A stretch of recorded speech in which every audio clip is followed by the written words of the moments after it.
The Wayne Ayers Podcast. The Wayne Ayers Podcast. Woohoo! Time to wake your ass up for a blessed day.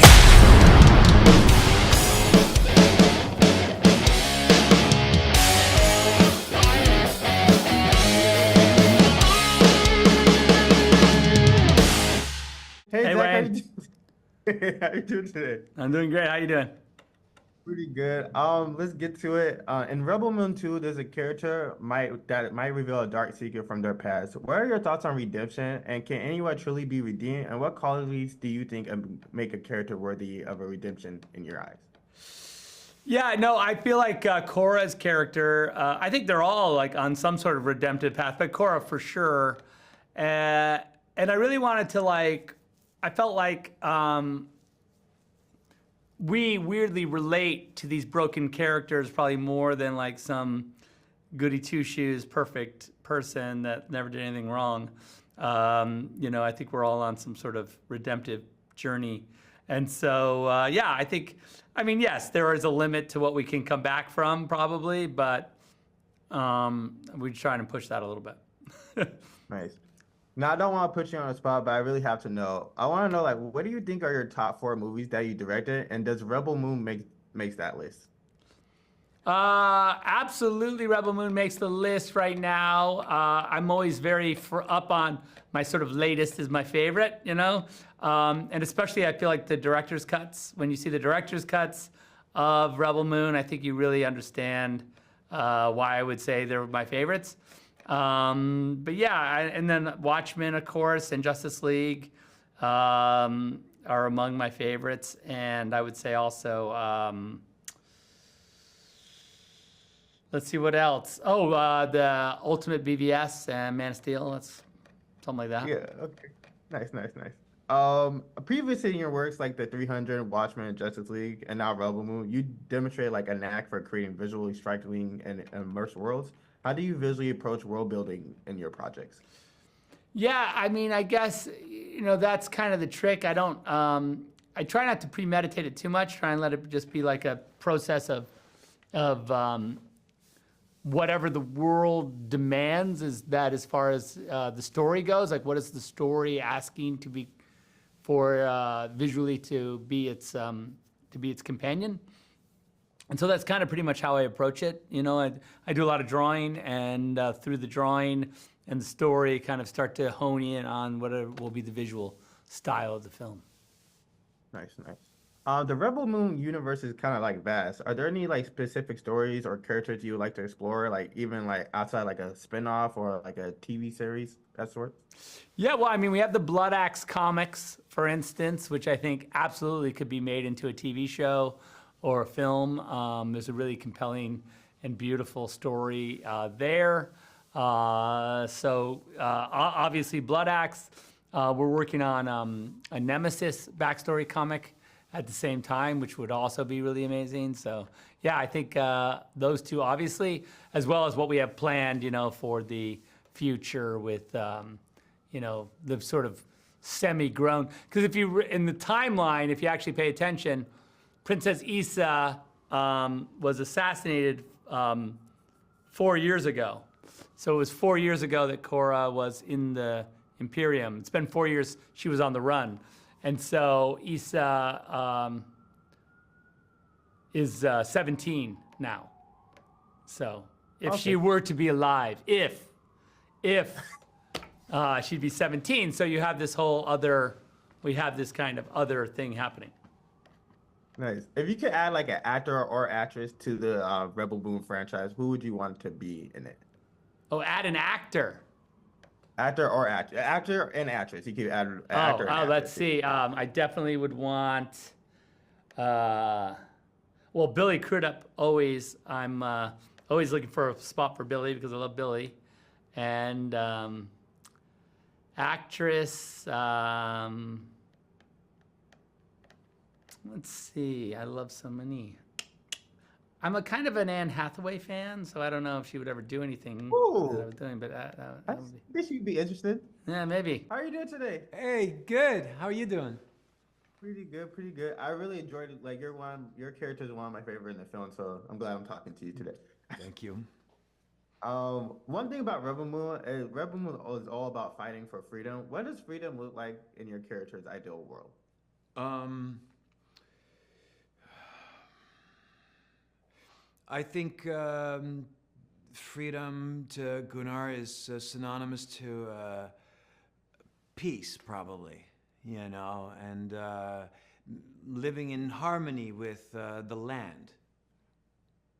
Nice, nice. Your character went from like being a farmer into being like one of the leaders of the rebellion. Yeah. What are your thoughts about your character development throughout the two films?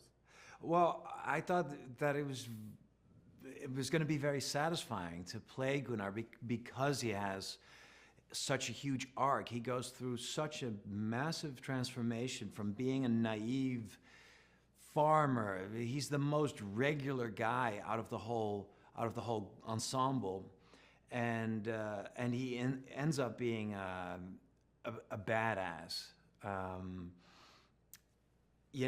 Because we shot part one and part two back to back, we already had those scripts, so we knew what was coming, and for me that meant that we could really pace out that transformation and take our time with it, and I hope the audience will enjoy part two and will agree that it really, although it's so action-packed, it is also so much more heartfelt, and we discover so much more about these characters.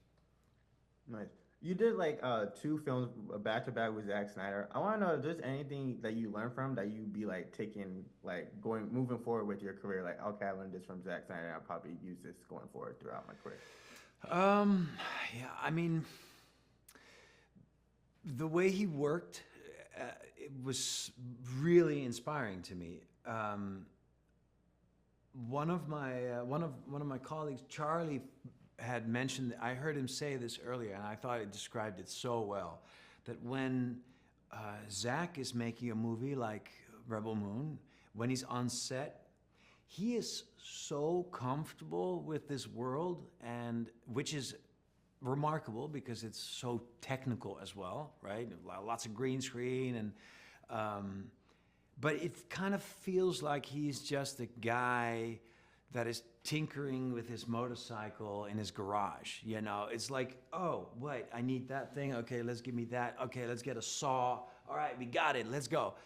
That's how it felt like making Rebel Moon at times. It felt very free and very inspiring in that sense. I obviously didn't expect that because, you go into it and you know it's going to be grand and of such a huge scale. But then to have a director be so, tactile with it was fantastic. Nice, nice. Okay, I got some fun questions for you now. Like little things. Okay. If you could have like any character from a different sci-fi franchise make an appearance in Rebel Moon, which one would it be? Oh, God.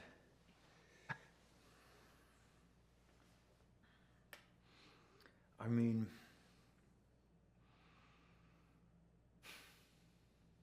Earlier today, I got Silver Sulfur. Who else did I get? I forgot who else I got. Somebody said Silver Sulfur. I want to say Stat said Silver Sulfur. yeah. I wouldn't know, actually. I wouldn't know, but it would be exciting because, I think Rebel Moon Part 1 and Part 2 are only the beginning, or we hope, of a huge universe. So I can't wait to see where other stories or side stories take us, and I wouldn't be surprised if we meet other characters. Nice, nice. Okay, now I know it for you. Which actor or actress from Rebel Moon 2 would you want as your partner in the survival challenge? And why? Well, Gunnar obviously picks Korra, and I think that's the best pick. But all of the rebels are pretty badass when it comes to surviving disaster. But No, yeah. Yeah, I think Everybody has their own unique thing that they bring to the table. absolutely, absolutely. Oh, okay. Another one for you. If your character could write a memoir about their experience, what would the title be?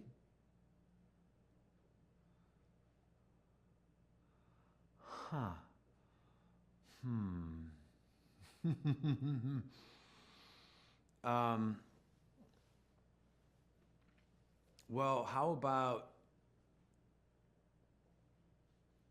Rebel Moon, The Scars Given?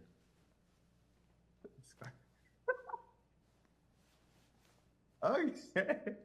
Okay, I like it. I like it. Another one. If you could add a twist to your character storyline, what would it be? Um, well, the first thing that comes to mind, I mean, to me, it was a big surprise when we first discovered that Noble, Ed Screen's character, is actually some sort of android, right? That he's not fully human. So that's the first thing I thought of when you asked the question. I thought, oh yeah, well, what if we find out that Gunnar is actually some sort of robot? But I don't think that we want that Interesting. because he's really the heart of the story, and I really liked that part of him. So no, I think he's perfectly fine the way he is. No, okay, I like it. Let's go. If you or what would be like your message for like future rebels? What would it be? If you had to leave a message for future rebels, what would it be?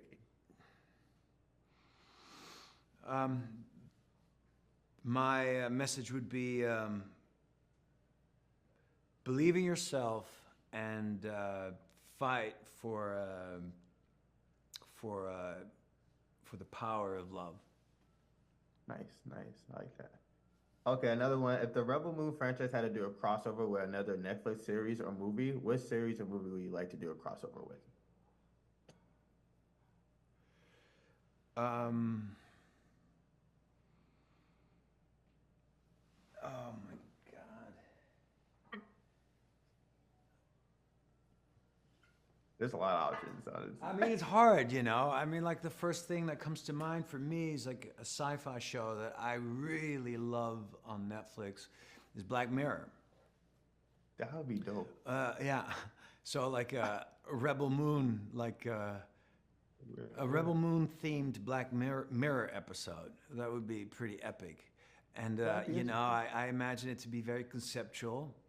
And like it takes place in one space, and yeah, it's cool. I like it. Let's do that. Yeah, that would be kind of interesting. I would be interested in seeing that. My last question for you today, looking ahead to like the part 2, where are you most excited for Fantasy and Rebel Moon Part 2? The end. Yeah. Ooh. Yeah. It's actually I want to see. I'm very curious to see how audiences respond to that. But how you guys doing today? Hey, brother, what is your backdrop? Is that like a storyboard? That's dope. Yeah, it's like a bunch of like anime. I just like cut it out anime. Love all that stuff. it. Love it. You got a big anime head here. So. Oh, for real? What's your Yeah. favorite anime? I like Hunter x Hunter and Samurai Champloo. Ooh, that's a good option. Wait, what about you? What about you? Mine's Dragon Ball. That's Okay, yeah, yeah. I'm a Shengen Ashura and Baki and Hunter x Hunter thanks to E as well. I hope Hunter x Hunter keeps continuing. Oh yeah. my god, I know. Okay, my bad. We got off topic. No, let's go. It's good. I really enjoyed this part 2. I like this more than the first one.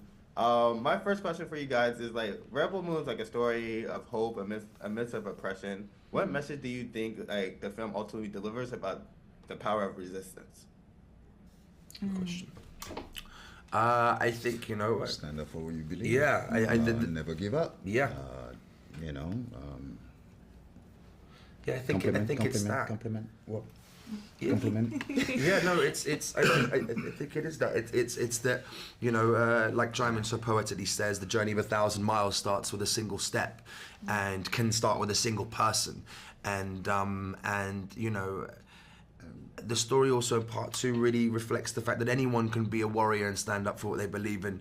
You know what I mean? When you see these wonderful, peaceful Veltians repurposing their farming tools into weapons, and you know, I think it's an example that we all deserve to stand up for and what we love and who we love, and there's never a reason not to. Yeah, I love the message of everyone coming together too, you know. Yes. They all have such different reasons for fighting, but they're there alongside each other, and I think It would that's seem really like beautiful. we all had an opportunity to redeem the past, right? Each individual's past. Okay, now in the second film, we kind of get like a little backstory of the characters. I want to know if you could add like a twist to your character storyline. What would it be? A twist to the character. Fun question. My twist would be that Tarek isn't actually royal. He's made it all up. Tarek's not royal. He's just a he just turns out he's maybe not even a good guy. He's just maybe a snake in the weeds. That's off the top of my head. I think it'll be a fun turn for the story. You know. I think it would be cool if Milius wasn't just a hero, but a superhero. So maybe they, you know, could turn invisible or like fly, or like that would be pretty cool. Yeah, I like that. Yeah. What would you have? Well, I don't know about Titus. What would be cool if Titus turned into... He wasn't a drinker, he was a smoker. Dude, just way more relaxed. He's like, oh, listen, you guys do the grain. I'm just gonna watch. I'm gonna delegate from over here. Just super chill. Titus is just super relaxed. Yes. Jaimin, your character Titus had like amazing words throughout the film. I want to know what aspect of your character's personality or background do you find most relatable? Most relatable.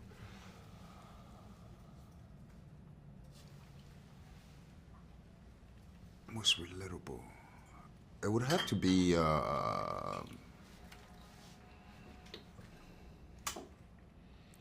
It would have to be his war stand. You know, the equivocal idea of fighting for the right cause, for the just cause. I mean, I don't. Fighting for standing up for a just cause. Yeah. Completely tracks, yeah. Yeah, okay. Okay, if your guys' character could have one thing from Earth sent to them on their planet, what would it be and why? From Earth, said to From them, Earth? a piano. Yeah. No, for me, if I could, or for Tarek, sorry. If our character did, or me, sorry. I was like, if I was set in space. Your character. Oh, my character. Oh, from their own planet. So from their home planet, what would they get sent? Yeah. Oh, a Bennu, definitely the bird.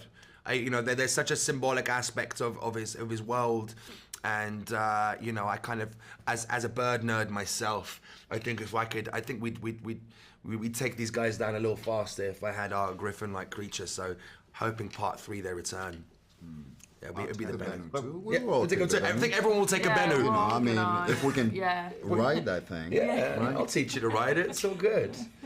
No. The rebels come from various backgrounds and possess unique skill sets. If you had to pick 2 characters from the movie to help you with a personal conflict, which one are you choosing? Which 2 are you choosing? Is the personal conflicts? Yeah. What kind of personal conflict? Am I asking someone to like throw some hands with me, or am I asking someone to like dissect the inner workings of my mind? Strategize, all that stuff. Okay, if it's fight and strategize, Titus, because he just 40 years of military IQ and understanding how to lead an army and create warriors out of anyone, statistically speaking. And then I think if it was for like emotional stuff, it would be Milius. It'd be like me and Milius. Yeah, I feel like Tarek and Milius have gotten quite close that way, or maybe we just projected that. Our own relationship onto the thing, but I think like Tarek would have a cry with Milius. I'm telling you, this too on film, And a laugh, right? I hope. Boy. You loved it, Jaimin. We'd have long days, and he would hate. Well, I have to say, it was a certain aspect of it was quite entertaining. Filming when some of the dull moments on set, there'd be they'll be creating something, either a song or some sort of like a story. They're always like, this too, a piece of work, eh? Listen, I used to say to him, when you stop smiling, we'll stop doing it. You know, he kept, you know, it's still there, you know, he might resent us for it, but there's a smile in his face. I remember this one time I was getting up into the trailer, and I don't know why, I was super excited. I think it was basically like, I think Jaime and myself thought we were gonna have an early finish or something that morning, and I got walked in and I got told that, oh, you know, we're probably gonna be needed till the evening, and it's like 6, 7 in the morning, and Jaime comes, I was like, Jaime, guess what? We don't have a break today. We're not gonna finish early, and he just goes, Stazzy, it's too early in the morning for this. Too early in the morning, and he walked away, put his hand on his hip, and made his espresso in silence. And I was like, I got you, Big Papa. I'll give you a minute for reality. Take a second. It was great fun. It's great. Okay, if you guys could describe your character with one song, what would that song be? Song? One song. Well, I would have to pick the song that I'm singing in the story, which is pretty empowering and sort of a call on to the ancestors and call on to their, you know, yeah. The song you sang, right? Yeah, I was going to say it, but that's what I would say for you.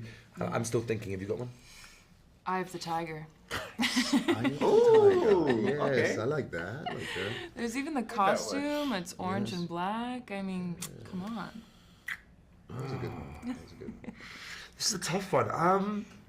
I mean, listen. I'll say the song I guess that I used for sense memory for one of the scenes. It was a song called "Waterfront" by Jamie Woon. He's kind of a relatively unknown British actor, British musician, and A was a connection because it was the song I danced to when first song I danced with my wife, now wife, when I realized I was falling in love. So there's this personal thing, and I used the idea of losing that as a springboard for some of the heavier emotions, but also what that represents is.